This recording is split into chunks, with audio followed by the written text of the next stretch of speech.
Ini landasan filosofi penelitian tindakan kelas.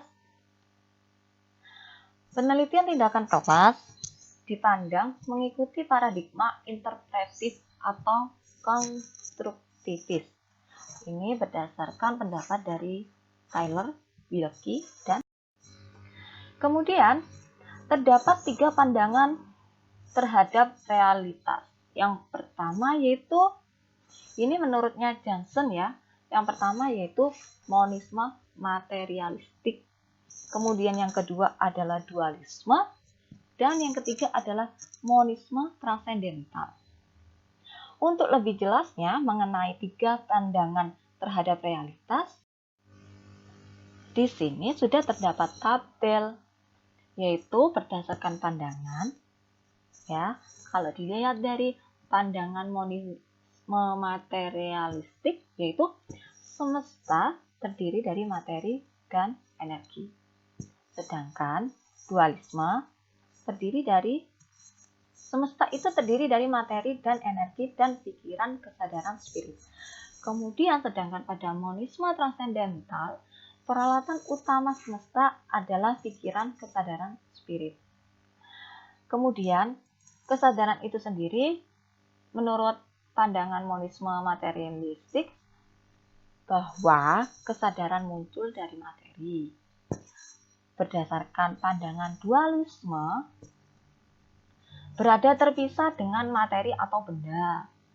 Sedangkan berdasarkan pandangan monisme transendental, materi berasal dari kesadaran. Kemudian realitas itu berdasarkan pandangan monisme materialistik, semesta yang objektif terpisah dengan pengamat. Kemudian berdasarkan pandangan dualisme, suatu konstruksi pribadi berdasarkan realitas objektif dan subjektif. Kemudian berdasarkan monisme transendental, realitas itu suatu mimpi ada dalam dimensi-dimensi metafisik. Begitu juga pengetahuan. Menurut pandangan monisme materialistik, positivisme berada di luar dirinya. Berdasarkan pandangan dualisme, konstruktivis dibangun oleh individu, sebab mereka berinteraksi dengan lingkungannya. Kemudian berdasarkan pandangan monisme transendental, holistik berada dalam setiap individu dan memiliki kemampuan untuk mentransformasi. Dilanjutkan yang kelima yaitu kebenaran menurut pandangan monisme materialistik, yaitu pemeriksaan objektif terhadap pengetahuan. Sedangkan kebenaran sendiri menurut pandangan dualisme yaitu meminta suatu justifikasi nilai dan berbeda untuk setiap individu. Sedangkan menurut pandangan monisme transendental meminta refleksi dan pemeriksaan suatu perjalanan batin. Yang keenam yaitu belajar.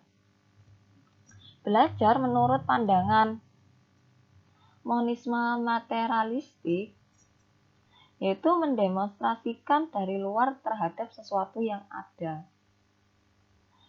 Dan menurut dualisme, pernyataan dari dalam pengonstruksian jaring-jaringan kognitif. Kemudian menurut monisme transendental, bebas individu sendiri dari ilusi, memperluas kesadaran transendental. Inteligensi. Menurut pandangan monisme materialistik, kemampuan untuk berpikir linier dan menggunakan penalaran deduktif.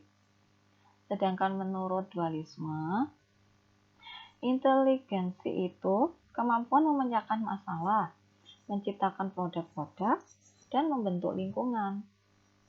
Sedangkan menurut pandangan monisme transendental, kemampuan merasakan keseluruhan dan memelihara dirinya, orang lain, dan lingkungan. Yang kedelapan adalah berdasarkan model pendidikan, menurut pandangan monisme materialistik, model perusahaan, model kafetaria, kemudian menurut dualisme, konstruktivis sosial, kemudian menurut monisme transendental, pendidikan holistik, Waldorf, Montessori. Dan yang kesembilan yaitu berdasarkan pandangan psikologi dasar pada pandangan monisme materialistik yaitu behaviorisme, sedangkan pada dualisme yaitu psikologi kognitif, dan pada monisme transendental psikologi transpersonal. Kemudian berdasarkan pandangan penelitian dasar menurut monisme materialistik yaitu metodologi kuantitatif, dan menurut dualisme yaitu metodologi kualitatif. Menurut monisme transendental metodologi transpersonal atau seni, visi, karya seni, atau catatan perjalanan. Nah, di sini tadi sudah saya jelaskan ya, yang pandangan psikologi dasar dan pandangan penelitian dasar. Lanjutkan, yaitu pengertian penelitian tindakan. Nah, pengertian penelitian tindakan di sini ada beberapa pendapat ya. Ada beberapa pendapat. Nah, di sini menurut Taylor, Wilkie, dan Vassar menyebutkan bahwa penelitian tindakan adalah suatu alat yang ampuh atau powerful untuk perubahan dan perbaikan pada level lokal. Kemudian, menurut Jackson, merangkum beberapa sumber tentang pengertian penelitian tindakan. Nah, tindakan didefinisikan sebagai sebuah proses kajian terhadap situasi sekolah atau ruang kelas yang sebenarnya untuk memahami dan meningkatkan kualitas tindakan atau pengerjaan. Nah, di sini tidak hanya Taylor, Wilkie, Vassar, dan Jackson, banyak lagi pendapat mengenai pengertian penelitian tindakan kelas. Kemudian, karakteristik penelitian tindakan kelas. Di sini, karakteristik penelitian tindakan kelas yaitu yang pertama adalah sistematik. Kemudian yang kedua adalah tidak dimulai dengan jawaban. Dan yang ketiga, kajian tidak harus pelik atau efektif. Dan harus terencana sebelum mengumpulkan data. Lama penelitian bervariasi. Observasi harus teratur. Dan penelitian tindakan kelas berada pada suatu kontinum. Kemudian merupakan penelitian grounded, bukan studi kuantitatif dan hasil kuantitatif terbatas. Selanjutnya yaitu perbedaan antara penelitian kuantitatif, kualitatif, dan penelitian tindakan. Nah, kalau dilihat dari perannya ya, atau investigator, di sini pada penelitian kuantitatif yaitu pendidikan tinggi, mahasiswa, peneliti sebagai pengamat yang objektif terhadap kajiannya.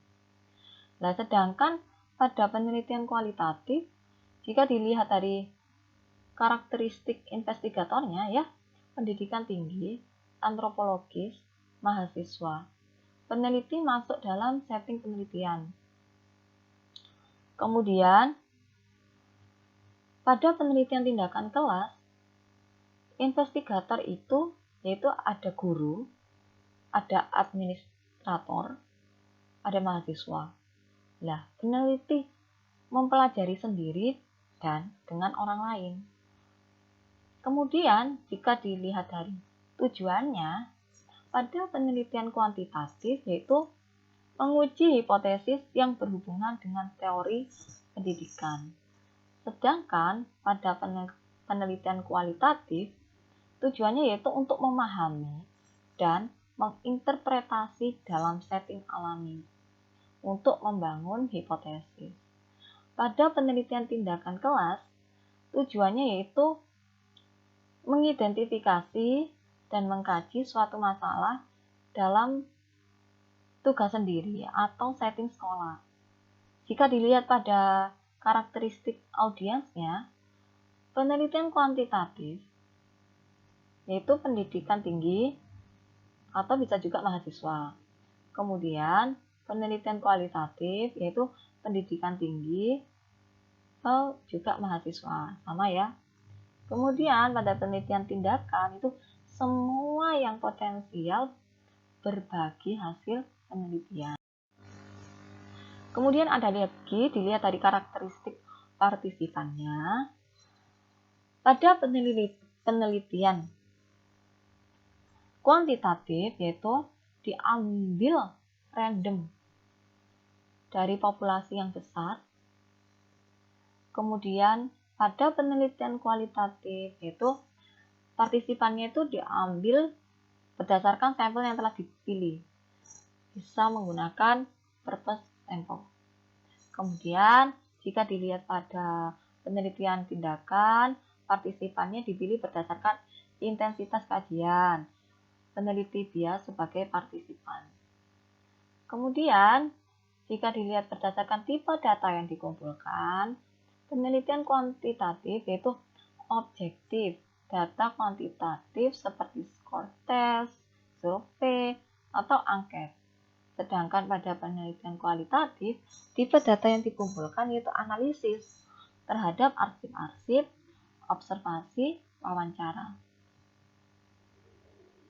Kemudian pada penelitian tindakan, tipe data yang dikumpulkan yaitu data dari berbagai sumber, seperti observasi, contoh tugas, arsip-arsip siswa, wawancara, jurnal, dan video.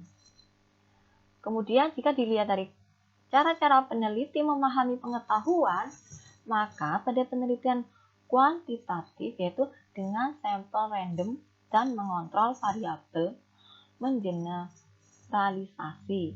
Kemudian pada penelitian kualitatif, cara-cara peneliti memahami pengetahuan dengan interpretasi data membantu memahami fenomena. Pada penelitian tindakan, cara peneliti memahami pengetahuan yaitu dengan hasilnya untuk praktek, pendidik, merefleksikan, melakukan perbaikan praktiknya. Jadi di sini hasilnya itu untuk perbaikan pada penelitian tindakan